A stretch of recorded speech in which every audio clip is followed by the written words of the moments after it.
Good morning and welcome to this morning's devotional. This week in our book, Living and Loving Like Jesus, we're going to be talking about the topic of spiritual practices. And spiritual practices, just like any other thing you might practice, it takes time, energy, and effort, and it always has a goal in mind. I don't know if you've ever been part of a pottery class before, but most of the time what you do is you have a lump of clay, you got your water, you got your spinning table, and what you have to do is look at the model that's in the middle and shape and design what you have to that model. It's a little bit of what it means to grow in Christ, but it takes awareness and it takes focus in order to do that.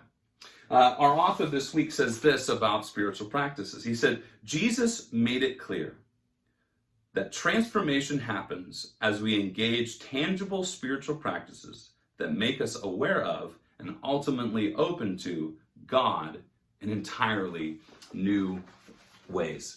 The first thing about that is no one who ever does something important or impressive does so flawlessly the first time around, right? So maybe this concept of spiritual practices is new to you. That's okay. And just like anything else, it's going to take some time and rhythm in order to do that. But the other thing, especially the idea about, becoming like Jesus, like one goal in becoming like Jesus is being aware how unlike Jesus we are.